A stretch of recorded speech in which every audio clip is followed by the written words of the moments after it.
C'est encore avec une très grande joie d'entrer dans votre foyer pour aujourd'hui. C'est l'ambassadeur de Yahushua, Elia, qui entre dans votre foyer concernant le Dieu d'Abraham. Est-ce qu'il est vraiment avec le Coran des musulmans ou bien avec le Sefer Torah juif?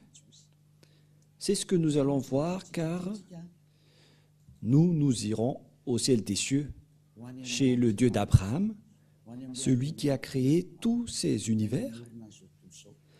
Et si on veut voir le Créateur, et si vous voulez être sauvé, je vous ai toujours enseigné qu'il faut toujours chercher la vérité, écouter la vérité, et que personne ne se trompe plus par elle-même.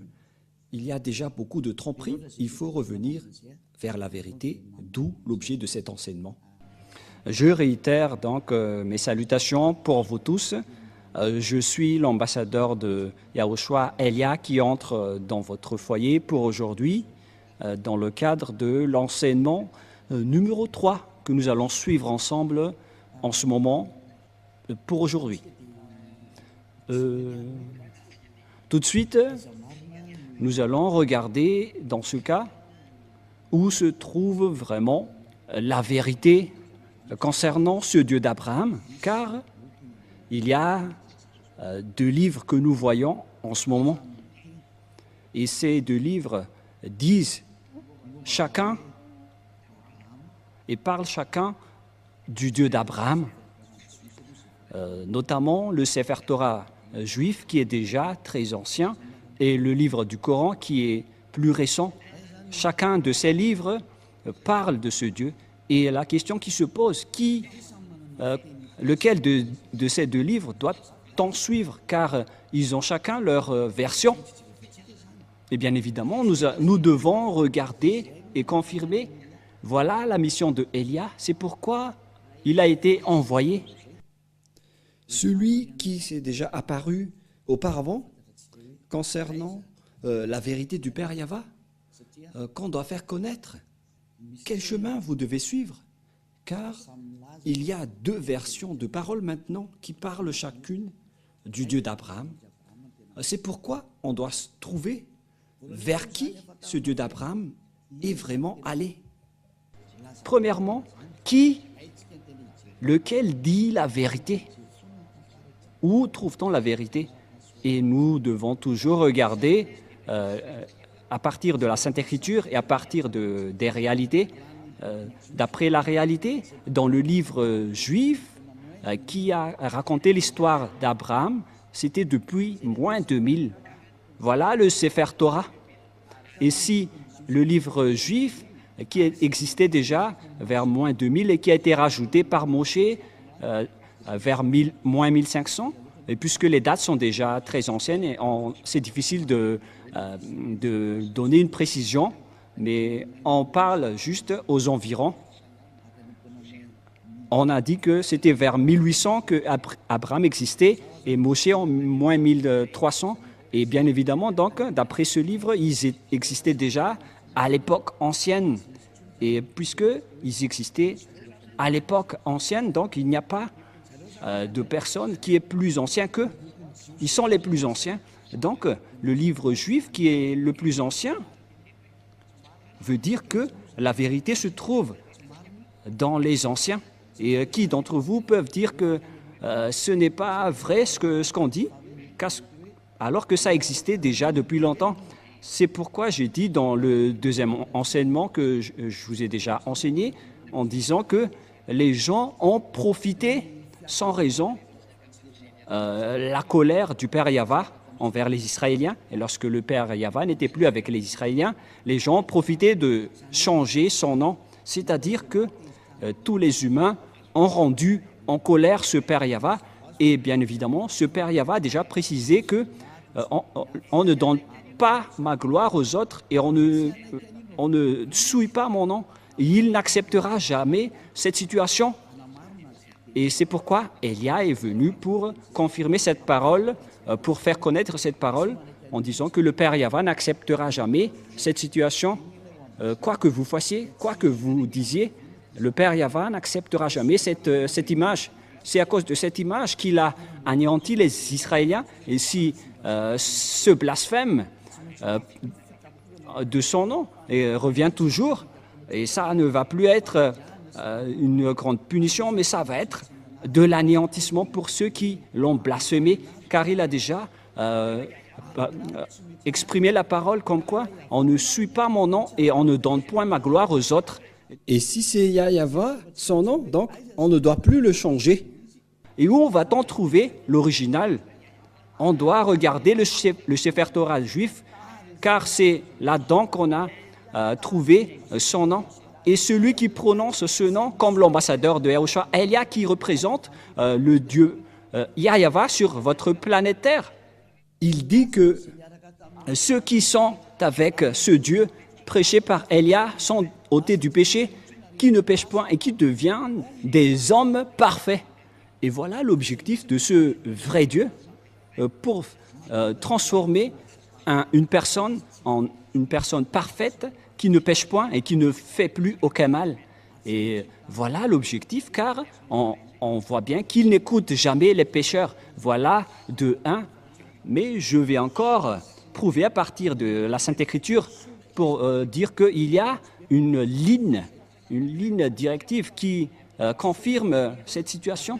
Et c'est pourquoi on prouve que ce Dieu est vrai, car son objectif, c'est de rendre une personne parfaite dans toute sa perfection. On parle d'une personne parfaite avec aucun problème, avec sa sainteté. Il s'agit d'une personne sainte, vraie et parfaite. Voilà l'objectif de ce Dieu d'Abraham, car c'est cette situation qu'il a rendu en guerre et en colère avec les gens. Et donc, si vous voulez le suivre, donc vous devez être parfaite. C'est une remarque qui est très logique. Et parce que si vous avez envie d'être parfaite, et tout le monde a envie de cela, ce n'est pas encore une réflexion, mais ça existe déjà sur votre planète Terre, les personnes qui ne pêchent point. Et c'est Elia que vous voyez en ce moment qui est le premier parmi cette personne.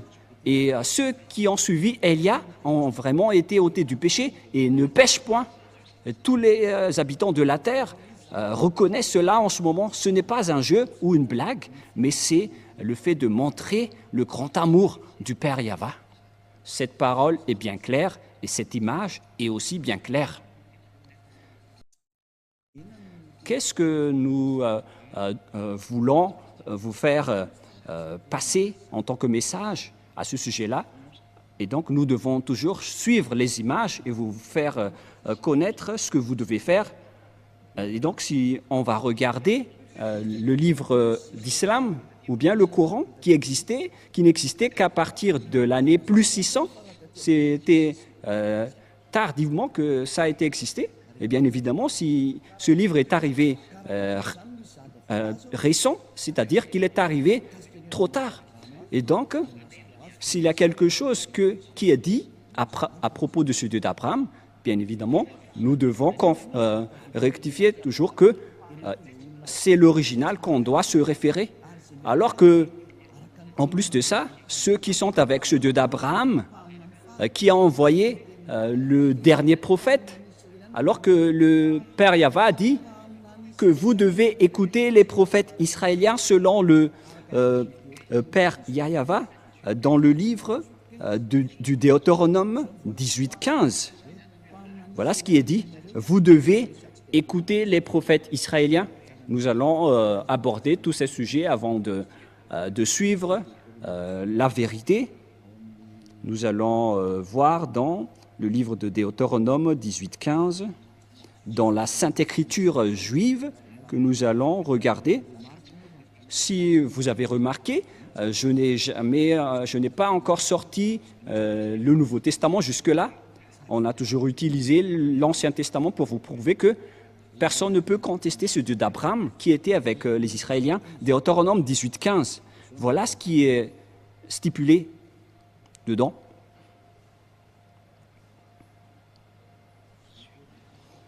Chapitre 18, Deutéronome 18-15. Tu susciteras du milieu de toi, d'entre tes frères, un prophète comme moi que ton Dieu Yahva te suscitera. Vous l'écouterez. Ici donc, la parole du Père Yahva dans le Sefer Torah juif qui existait vers l'année moins 2000 ou vers moins 1500 précise bien que un prophète venant de toi, d'entre tes frères, que ton Dieu Yahva te suscitera. Qui sont donc ces frères qui sont comme moi? C'est bien évident car il s'agit des lois juives qui sont réservées aux Israéliens. Ici, la Sainte Écriture dit que ça doit être d'entre tes frères comme moi. Donc on parle alors des Israéliens ou bien des Juifs parce que la parole de Dieu le précise dans Exode 19 qu'il faut déclarer aux Israéliens ses lois et ses commandements, c'est-à-dire la parole dans Deutéronome 18:15 va être révélée aux Israéliens et les frères.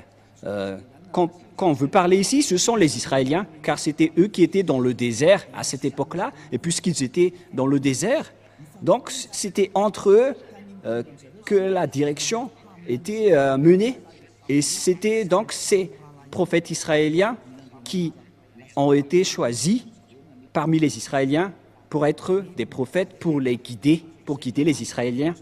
C'est dans Exode 19, 3 jusqu'à 5, voilà la loi. Exode 19, 3 jusqu'à 5. Moshe monta vers Dieu et Yahva l'appela du haut de la montagne en disant « Tu parleras ainsi à la maison de Jacob et tu diras aux enfants d'Israël, vous avez vu ce que j'ai fait à l'Égypte et comment je vous ai porté sur des ailes d'aigle et d'amener vers moi. » Verset 5. Maintenant, si vous écoutez ma voix et si vous gardez mon alliance, vous m'appartiendrez entre tous les peuples, car toute la terre est à moi. C'est bien évident, donc ici la parole que ça a été révélé aux Israéliens. Et les frères qu'on a parlé dans Deutéronome 18:15, concernant les commandements de Yahva, c'était réservé aux Israéliens. Et les frères qu'on veut parler ici, ce sont des frères israéliens et les personnes concernées dans le Deutéronome 18:15, car ce sont des lois pour les Israéliens, donc ce sont uniquement les Israéliens qui doivent les observer, mais pas les autres nations. Les autres nations sont interdits d'entrer pour dire que ça nous concerne. Vous ne devez pas faire ça car les 10 commandements et les lois de Moïse sont réservés aux Israéliens. C'est bien clair que vous ne devez pas les contester. Et donc les prophètes qu'on doit croire, selon le Père Yahva, ce sont les prophètes israéliens. Et donc les non-israéliens sont interdits. Ils sont directement exclus. Ils sont clairement exclus. C'est pourquoi je vous ai dit que certains ont profité de la colère du Père Yahva envers les Israéliens. Lorsque le Père Yahva s'est séparé des Israéliens, ils ont profité pour contourner, pour changer les paroles et le nom. Et ce qui est triste, c'est que plusieurs personnes ont été trahies par cette image. C'est pourquoi je vous ai dit, ça suffit. Votre anéantissement va arriver. C'est pourquoi Élia est arrivé. Il vous sauve dernièrement parce qu'on ne peut plus retenir cette situation. On doit vous sauver une dernière fois. Et tant que la parole circule, sachez que c'est de l'amour. C'est pourquoi je vous dis que revenez maintenant, car le Père Yahva ne tolère plus. Soit vous suivez Élia, qui est la meilleure situation, mais si vous ne me suivez pas, alors assumez les conséquences. Mais c'est pareil, comme en ce moment, ce que les Israéliens ont subi, c'est parce qu'ils ont appelé d'autres dieux, et le Père Yahva était gravement en colère. Et ça a fini par un grand danger. Et ils n'ont plus connu ce Dieu. Et après, les autres faux noms se sont apparus. C'est pourquoi Élia vous dit que c'est de l'amour pour vous faire revenir vers votre Créateur, qui s'appelle Yahva. Et l'objectif, c'est que vous ne péchez point. Vous devenez des hommes parfaits. Et donc, le dernier prophète, puisqu'on parle de prophète, le dernier prophète s'appelle Yahushua. Il est le dernier prophète israélien. Et ce dernier prophète israélien a sorti les commandements comme quoi un homme doit se marier avec une seule femme et une seule femme doit épouser un seul homme. Et donc, si vous vous mariez avec deux, plusieurs, donc c'est interdit car vous transgressez directement la loi du Dieu d'Abraham. Car c'est ce que les prophètes israéliens ont dit, le dernier prophète israélien. Mais nous allons faire par étapes les paroles. Et où alors on peut trouver cette parole? Mais d'abord, c'est évident donc, après cette parole, que si ce n'est pas des prophètes israéliens, donc ce n'est pas du tout correct. Vous êtes en train de transgresser le livre de Moshe. Qui que ce soit croit en Moshe, sachez que c'est le Dieu d'Abraham. Qui est également le Dieu de Moshe. Et vous ne devez pas du tout contester. Et surtout, si les gens qui sont avec ce Dieu sont ôtés du péché et deviennent des hommes parfaits. Et comment vous allez encore contester cette parole? Il existe déjà des hommes parfaits sur cette planète Terre. Et pourquoi vous allez encore contester cela? Mais en fait, c'est de vous qu'on doit se méfier si vous allez encore oser contester cette bonté. Si vous cherchez le meilleur, voici le meilleur. Alors, réfléchissez bien. Mais moi, je vous raisonne toujours que si Élia revient, c'est que vous devez vous souvenir de l'histoire de Élia. Même vous aussi, je vous incite à faire vos recherches concernant le sujet de Élia. Mais il est là pour faire revenir les gens, pour se retourner vers le Père Yahva. Voilà ma mission. Je ne fais que répéter ma mission ancienne pour montrer son amour. C'est ce monde entier qu'on veut faire revenir pour vous faire retourner auprès du Père Yahva. Et vous êtes concernés. Ce Dieu n'écoute pas les pécheurs, car les pécheurs vont être jetés en enfer. Si vous êtes des voleurs, des escrocs, des adultères, des alcooliques, des fumeurs, etc., vous allez finir en enfer. Voilà la réalité. Ce Dieu d'Abraham ne veut pas être avec les pécheurs. C'est impossible. Quoi que vous disiez, c'est impossible. Ça n'existe pas. Et vous ne devez pas le forcer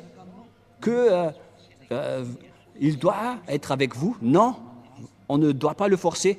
C'est vous qui êtes forcés de le suivre et de suivre ses paroles. Nous avons vu que les plus anciens, c'est le livre juif et les personnes qui sont avec ce Dieu ne pêchent point. Nous avons toutes rempli les conditions. Donc, bien évidemment, le nom du vrai Dieu, c'est avec le Dieu qui rend les gens non pécheurs. Et le résultat, c'est que les gens deviennent des hommes parfaits. Et pourquoi vous allez encore rentrer en guerre avec ce Dieu? C'est interdit de contester ni de ce Dieu, ni de rentrer en guerre avec lui. Alors réfléchissez et acceptez d'être sauvés. Et Élia se tourne vers tous les humains. Acceptez d'être sauvés. Suivez Élia maintenant pour aller au ciel des cieux, chez le Père Yahva. Deuxièmement, ce Père Yahva a précisé avec Abraham que c'est avec ta descendance que je vais bénir le monde entier et toutes les nations. Voilà la deuxième image, la prochaine image. Les humains vont être bénis à partir de la descendance d'Abraham. Où va se passer cette bénédiction? C'est avec quelle descendance? Et on doit toujours se référer au Sefer Torah qui est le plus ancien. On ne doit pas se référer au livre récent car c'est évident que on a déjà vu l'original et il y a déjà l'ôtement du péché. Et donc c'est logique qu'on doit toujours se référer à l'original. Ce serait une grosse erreur de votre part si vous allez encore choisir le non original après avoir déjà vu l'original. Mais ça, c'est à cause de votre arrogance. Mais où est-ce que ça va vous mener? Qui va bénéficier de cela? Mais personne. Donc il faut se retourner vers le vrai salut. C'est ça qu'il faut toujours regarder. Et la fin des temps est déjà en cours en ce moment avec l'accomplissement de toutes les paroles du Père Yahva, avec la guerre en Russie et en Ukraine, la guerre nucléaire qui est déjà très proche. C'est la preuve que la fin est déjà là. Alors que soyez conscients, revenez dans la vérité. ne courez plus vers votre perdition, car le temps est vraiment très proche. Nous allons voir l'image selon le livre de la Genèse, chapitre 22. Nous allons voir cette parole.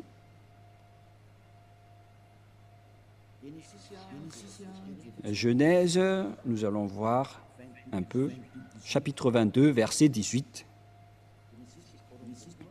Genèse, chapitre 22, verset 18. Voilà ce qui est dit.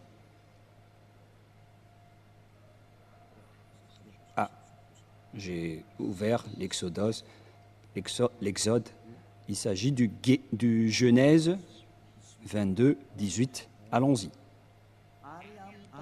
Toutes les nations de la terre seront bénies en ta prospérité parce que tu as obéi à ma voix.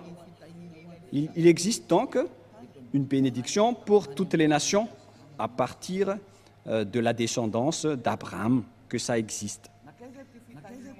Et où est allée donc cette bénédiction pour toutes les nations?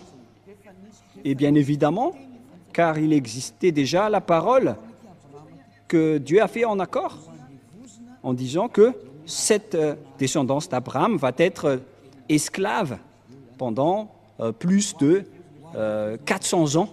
Les Israéliens vont être rendus en esclaves pendant 400 ans dans la terre de dans la maison et la terre de leur servitude. Voilà pour la descendance d'Abraham. Et il n'y a aucune descendance d'Abraham qui ont été devenus esclaves pendant 400 ans, à part la descendance d'Isaac, parce que il y avait deux descendances d'Abraham, la descendance d'Isaac et sa descendance d'Ismaël. L'autre descendance venant de Sarah et l'autre avec son deuxième épouse qui s'appelle Agar, qui n'est que sa servante.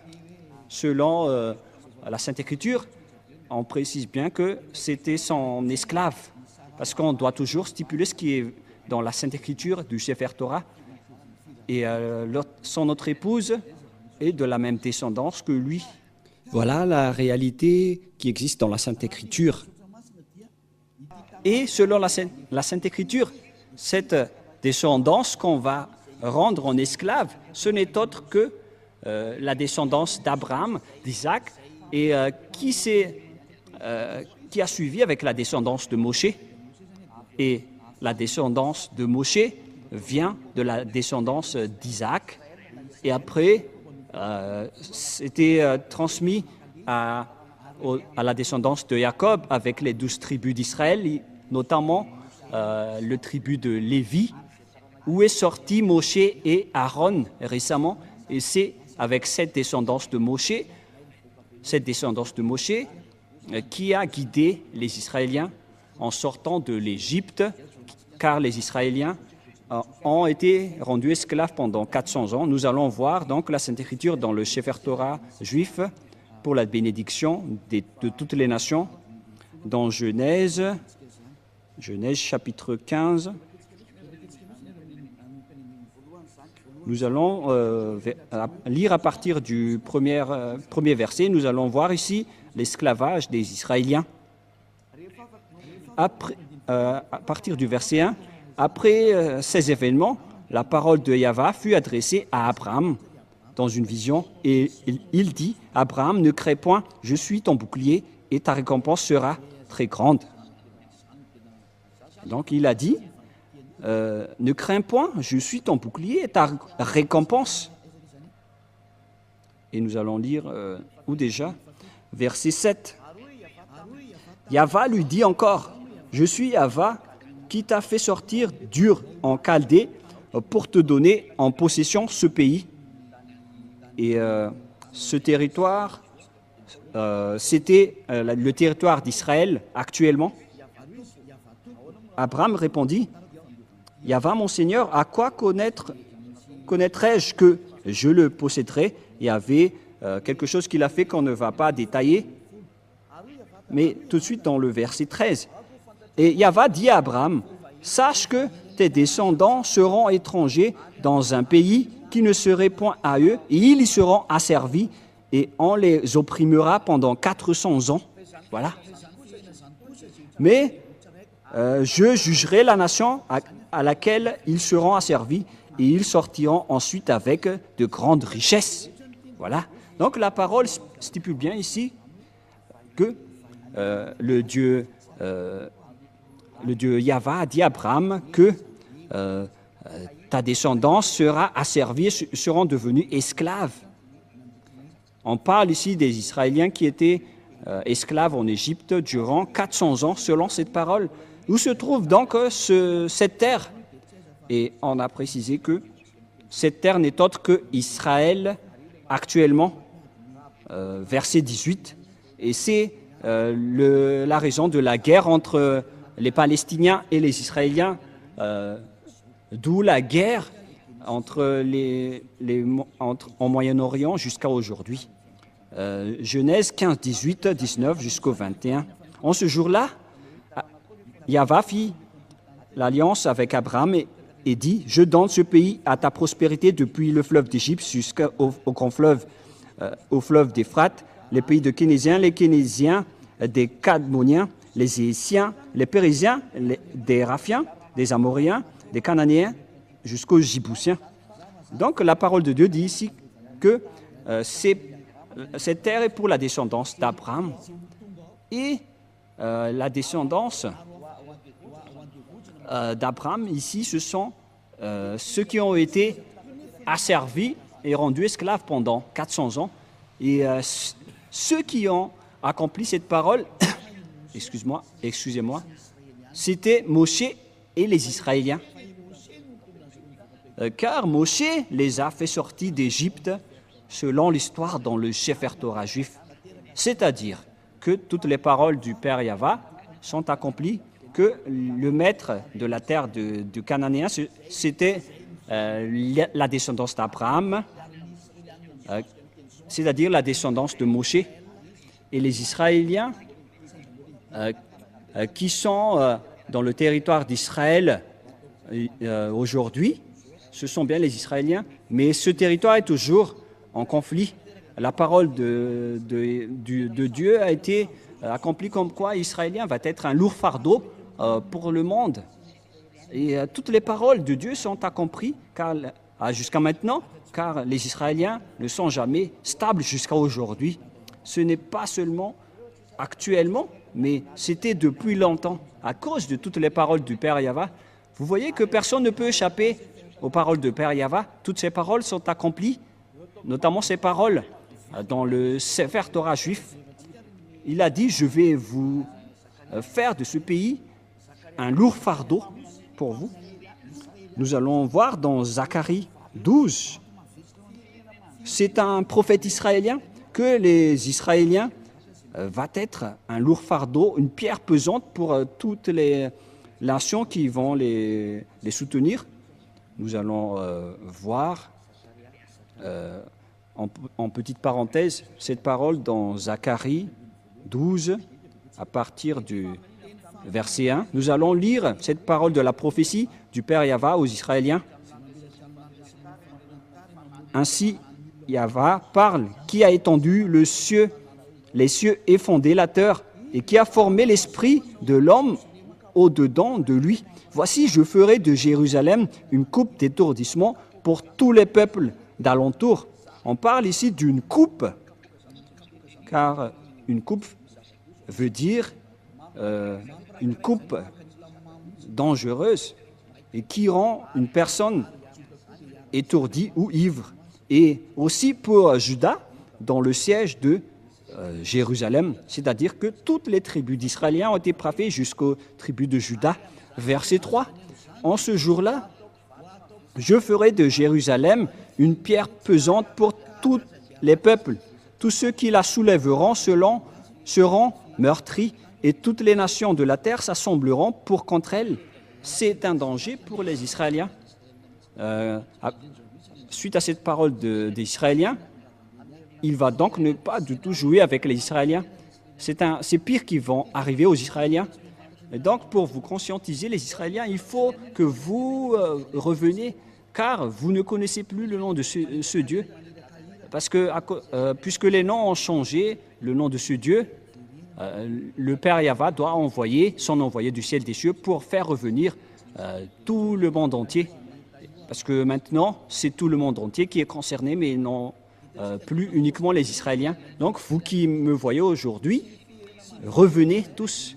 Et donc, nous voyons actuellement que tous les pays aux alentours d'Israël, dans le Moyen-Orient, on voit bien que Israël est devenu un problème. Une pierre pesante pour tous les peuples.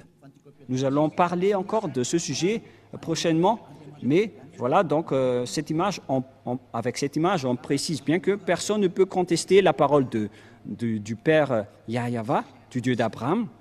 Toutes ces paroles doivent être accomplies. Et son vrai nom, c'est Yahva, un nom qui délivre du péché.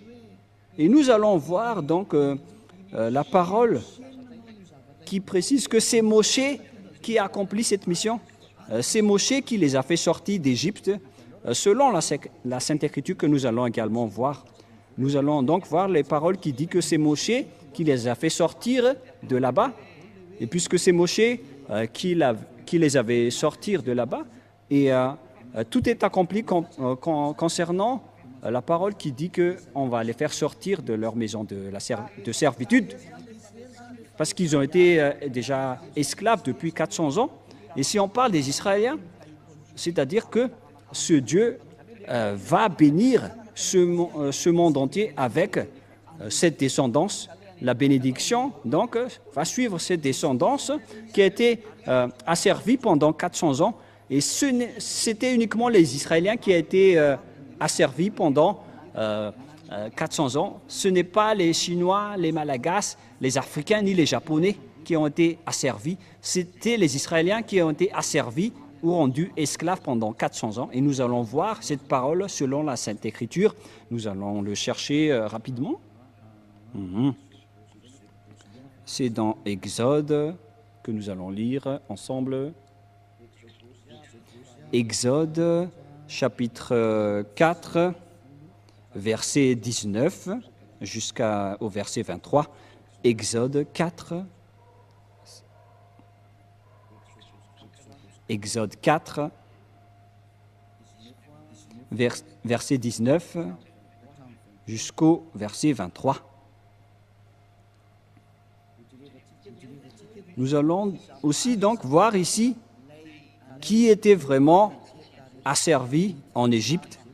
Et après, Moshe est entré en scène pour les sauver selon l'ordre du Père Yahva.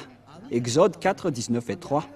Yahva dit à Moshe en Médian, « Va, retourne en Égypte » parce qu'il n'était plus en Égypte à ce moment-là, car il a fui les Égyptiens et il s'est enfui vers le territoire de Madian. « Va, retourne en Égypte, car tous ceux qui en voulaient à ta vie sont morts, car il a été persécuté par les Égyptiens. » Moshe a pris sa femme et ses fils, les fit monter sur des ânes et retourna dans le pays d'Égypte, et il prit dans sa main la verge de Dieu. Il a pris une verge dans sa main avec laquelle il a fait des miracles venant de Dieu. Voilà, verset 21. Yahva dit à Moshe, en partant pour retourner en Égypte, vois tous les prodiges que je mets en ta main, tu les feras devant Pharaon, et moi j'endurcirai son cœur, et il ne laisserait point d'aller le peuple. Tu diras à Pharaon, ainsi parle Yahva, Israël est mon fils aîné, mon premier-né. Je dis, laisse aller mon fils pour qu'il me serve. Si tu refuses de le laisser aller, voici je ferai périr ton fils, ton premier-né. Voilà, donc ici, la parole précise bien que c'est Moshe qui a été envoyé pour faire sortir les Israéliens depuis l'Égypte. C'est confirmé alors que c'était eux qui ont été asservis en esclaves pendant 400 ans. Et donc, la descendance qui peut porter cette bénédiction de Dieu, selon le livre du Sefer Torah juif, qui est l'original, c'est la descendance d'Abraham, la descendance de Moshe. Et si vous croyez au Moshe, donc vous devez croire à cela, vous ne devez rien contester, puisque Moshe et Abraham ont appelé un seul Dieu, donc vous ne devez rien contester. Si vous niez Moshe, donc vous devez nier Abraham également, alors que personne ne peut nier Abraham. Et nous allons aussi voir la suite de cette parole selon toujours le livre de Exode, versets 1 et 2. Exode chapitre 5, versets 1 et 2. Allons-y, nous allons lire.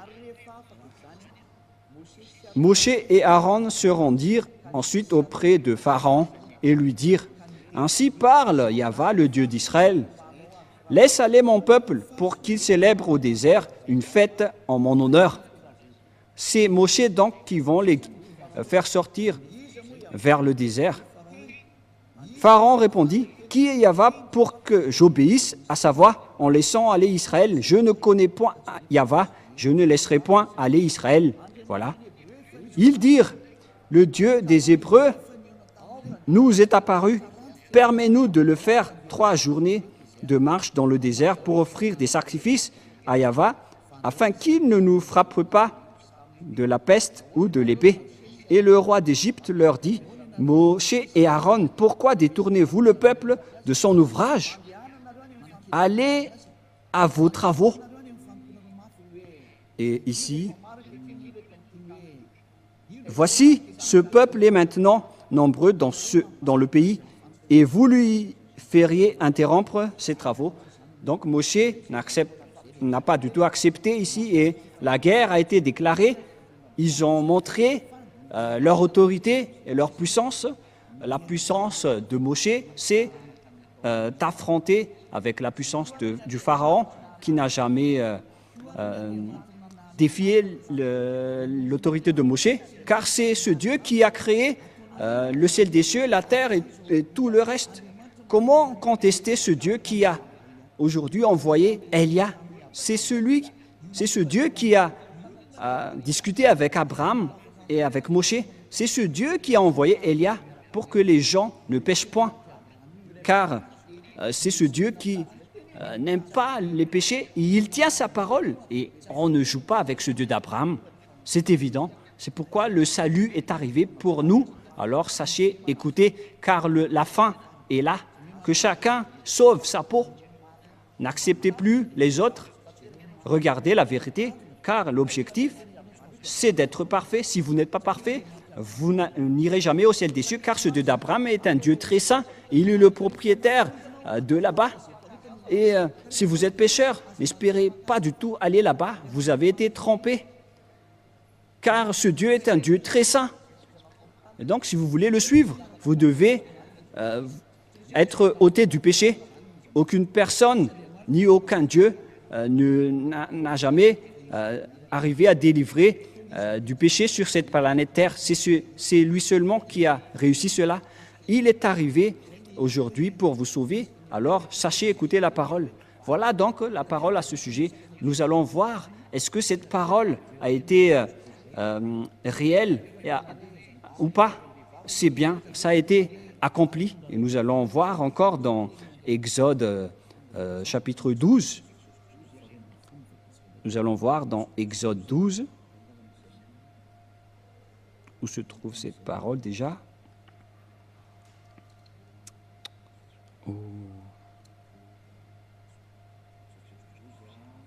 Exode 12,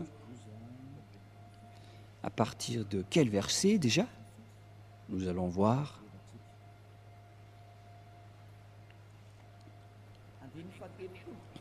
À partir du verset 30, nous allons lire Exode 12, verset 30.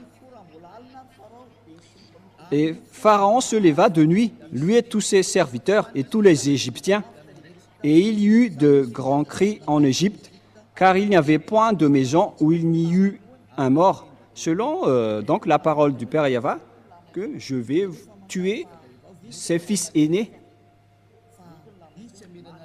puisqu'il ne vous a pas laissé sortir, donc je vais tuer tous ses fils aînés. Et verset 31, dans la nuit même, Pharaon appela Moshe et Aaron et leur dit, « Levez-vous, sortez du milieu de mon peuple. Vous et les enfants d'Israël, allez servir Yahvé comme vous l'avez dit. » C'est dans le verset 31 et 32. « Prenez vos brebis et vos bœufs. Prenez vos brebis et vos bœufs, comme vous l'avez dit. Allez et bénissez-moi. » Et les Égyptiens pressaient le peuple et avaient hâte de le renvoyer du pays, car ils disaient, « Nous périrons tous. » Verset 34.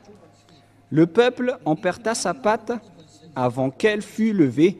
Ils envelopperont les pétrins dans leurs vêtements et les mirent sur leurs épaules. Les enfants d'Israël firent ce que Moshé avait dit, et ils demandèrent aux Égyptiens des vases d'argent et des vases d'or et des vêtements. Et Yahvé fit trouver grâce au peuple aux yeux des Égyptiens, qui se rendirent à la demande, et ils se dépouillèrent. Ils dépouillèrent les Égyptiens. Les Israéliens sont devenus riches car ils ont accaparé toutes les richesses des Égyptiens. Et ces derniers aussi ont donné tout car ils avaient peur. Et les Israéliens ont supprimé les Égyptiens. Ils n'avaient plus rien. Et les Israéliens sont devenus très riches, selon la parole du Père Yahvé, en disant que je vais vous rendre très riches. Voilà. Verset 37, les enfants d'Israël partirent de Ramsès pour Sukkot, au nombre d'environ de 600 000 hommes de pied, sans les femmes. Une multitude de gens de toute espèce montèrent avec eux. Ils avaient aussi des troupeaux considérables de brebis et des bœufs, mais ces derniers n'ont pas fait des contrats avec les Israéliens, car les commandements étaient réservés aux Israéliens. Ils firent des gâteaux cuits sans levain, avec la pâte qu'ils avaient emportée d'Égypte et qui n'était pas encore levée, car ils avaient été chassés d'Égypte sans pouvoir tarder et sans prendre des provisions avec eux. Le séjour d'enfants d'Israël en Égypte fut de 400 ans. C'est une date approximative, mais la date réelle, c'est 430 années, selon la parole du Père Yahvé. Et au bout de 400 ans, le jour même, toutes les armées de Yahvé sortirent du pays de l'Égypte. Voilà. Donc, c'est évident que d'après cette image, on précise bien que c'était vraiment les Israéliens qui ont été asservis en esclaves en Égypte. Et c'était Moshé qui les ont guidés. Et le prophète qui les ont guidés, c'est un prophète israélien. Et donc, si ce n'est pas un prophète israélien, donc ça nie la parole du Père Yahvé qui délivre du péché. On a vu ça dans le Sefer Torah juif qui est le plus ancien, car on a vu là-dedans le nom Yahvé et tous ceux qui le suivent ne pêchent point et deviennent parfaits, comme Élia qui a vraiment été envoyé par ce Dieu Yahvé. C'est pourquoi je vous dis toute cette bonté pour vous faire revenir, pour le suivre. Courez maintenant pour le suivre, car il est revenu, mais vous ne pouvez plus jouer avec lui. Il est venu pour anéantir et détruire tous les faux dieux. Ça suffit pour, avec ces tromperies. Il y avait déjà beaucoup de gens qui ont été perdus et péris en enfer et dans les temps de feu. C'est la période du salut. Alors n'acceptez plus les choses bizarres, car Élia est en train de vous donner toutes les preuves. On vous a prouvé le vrai livre qu'on peut trouver, ce Dieu d'Abraham. C'est le Sefer Torah juif. Mais tout le reste ne sont pas du tout fondés. Ils ne disent pas la vérité. Pourquoi? Car les conditions que je vous avais dit ne sont pas dedans. Notamment les descendants qui ont été asservis pendant 400 ans, c'était les Israéliens. Et les prophètes doivent être des prophètes israéliens. Et les descendants qui vont hériter de la terre des Cananéens, c'était également les Israéliens qui sont encore là jusqu'à maintenant. C'est bien évident, alors qu'on ne peut rien contester à ces paroles. Le Dieu d'Abraham, c'est Yahvé qui est le vrai Dieu. Et c'est stipulé dans le Sefer Torah juif. Et là est arrivé pour vous dire de suivre cette parole. Mais ce qui est triste, c'est que ce sont les Israéliens qui sont les propriétaires de cette parole, qui ont osé piétiner cette parole du Père Yahva. C'est pourquoi on les a exclus et jusqu'à maintenant, ils n'ont plus la force de tenir cette parole. Dieu les a abandonnés. Et c'est pourquoi on a envoyé Élia pour faire revenir tout le monde, pour dire que le Dieu d'Abraham, Yahva, est immortel. Et sa parole aussi est immortelle. Et le moment est revenu, est arrivé aujourd'hui pour faire revenir toutes les personnes auprès de ce Dieu, Père Yahva, et tous ceux qui sont avec lui sont ôtés du péché et deviennent des personnes parfaites. Et d'ailleurs, la dernière parole du dernier prophète israélien, qui est Yahushua, il a dit que un homme doit se marier avec une seule femme. Mais si vous êtes polygame, si vous vous mariez avec plus d'une personne, ce n'est pas juste. Et c'était ça, avec ça aussi que ce Dieu a créé les humains depuis le livre de Genèse, de la Genèse. C'est un homme pour une seule femme. Sinon, vous ne serez pas du tout parfait. Et tout ça, on vous montre pour démontrer la vérité. Si vous êtes vraiment avec ce Dieu d'Abraham, sachez qu'il ne fait pas du tout souffrir les personnes. Par exemple, pour vous les polygames, vous ne pensez pas que l'autre femme ne va pas être triste, mais ce n'est pas du tout juste. C'est pourquoi un homme doit être marié avec une seule femme et l'amour doit être équitable avec ce Dieu d'Abraham. Il ne fait pas de favoritisme.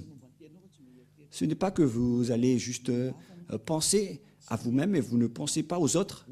Voilà, être avec ce Dieu d'Abraham. Par exemple, pour vous les adultères, mais vous n'avez pas honte de pratiquer l'adultère?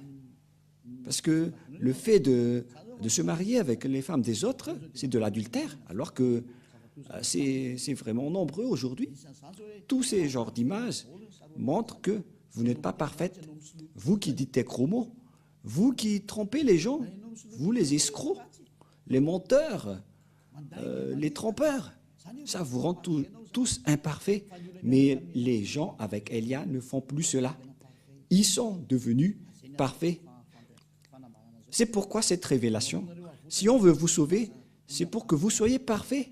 Mais qui peut détester cela? Mais c'est ça qui est avec Élia. Vous devenez parfait. Et en fait, c'est déjà réel. Ce n'est pas qu'on est en train de vous le montrer, mais tout le monde vit cela. Et cette image est vraiment merveilleuse. Et c'est pour ça qu'on vous incite tous. Et nous allons encore voir pour la prochaine fois, pour la suite de l'enseignement, que nous allons encore voir, pour vous prouver et pour vous demander de revenir vers le vrai Dieu, le Dieu d'Abraham, qui s'appelle Yahva. Et il faut écouter la parole des prophètes israéliens, sinon vous ne serez jamais dans la ligne de la vérité. Vous ne serez jamais là-bas. Vous serez toujours hors sujet. Alors, le rôle de Élia, c'est de vous faire revenir pour que tout le monde entier soit sauvé, car les anéantisseurs sont déjà en cours. Ils travaillent déjà. Ils sont en train de détruire. C'est pourquoi on vous appelle tous, car vous ne pouvez pas contrer cette chose. Ils sont déjà là. Ils attendent juste l'ordre de Élia, alors que leurs travaux sont également déjà aussi en cours. Alors que chacun réfléchisse, c'est l'heure du salut. Élia sauve tout le monde avant votre anéantissement. Et si vous allez dire, comment est-ce possible? On verra avec l'histoire. Parce que toutes les paroles sont accomplies. Suivez l'histoire des Ukrainiens et des Russes. Je vous ai déjà appris que 2/3 de la population mondiale vont mourir et on verra la suite. Mais voilà, pour aujourd'hui, et la parole est claire. Si vous voulez être avec le Dieu d'Abraham, le vrai Dieu, son nom c'est Yahva. Et c'est dans le livre du Sefer Torah que vous devez le voir. Il est le plus ancien et ceux qui sont avec lui ne font plus aucun mal et deviennent parfaits. Et donc, voilà, à vous de choisir, de suivre ce Dieu d'Abraham, et suivez Élia à partir de maintenant. Élia est là pour vous sauver, pour vous porter secours, pour que vous deveniez des hommes parfaits et vous n'aurez plus rien à craindre concernant la vie éternelle, car c'est la vie éternelle, c'est d'aller vers le Dieu d'Abraham qui s'appelle Yahweh. Nous allons prier ensemble. Merci beaucoup, Père Yahweh, car c'est toi qui m'as envoyé et j'ai accompli tous tes travaux et je vais encore continuer pour que cette parole soit le salut pour le monde entier, pour vraiment les porter secours, pour qu'ils deviennent des hommes parfaits, car c'est la raison pour laquelle tu les as sauvés. C'est pourquoi tu as donné ta parole à Abraham pour que sa descendance va être la bénédiction pour toutes les nations, pour sauver tout le monde. Merci beaucoup, Père Yahweh, car ta parole est déjà en cours pour le salut, pour la délivrance, pour la libération des gens, pour qu'ils soient des hommes, des citoyens qui sont heureux, qui ont le bonheur quand ils sont avec toi. Qui n'en vit pas cette situation, alors que cette situation est déjà réelle actuellement? Heureux sont ceux qui ne pêchent point et qui sont devenus parfaits et qui n'aiment plus aucun mal dans tout leur chemin. Cher Père Yahweh, merci beaucoup pour toutes tes paroles. Et viendra encore le moment pour faire connaître toutes les choses concernant ton salut qui viennent des prophètes israéliens qu'on doit écouter. Père Yahweh, merci pour le salut que tu nous as donné, qu'on partage les gens aujourd'hui. Gloire éternelle à toi. Et au nom de Yahushua, nous faisons toutes ces prières. Alléluia. Amen. Et donc, je vous souhaite d'être bénis pour tout ce que vous faites dans tous vos chemins et suivez toujours le Père Yahweh. Sauvez votre âme et protégez votre âme pour qu'il soit bien arrivé au ciel des cieux, pour qu'il ne pêche point. C'est déjà réel en ce moment et que Yahushua vous bénisse. À la prochaine. Au revoir.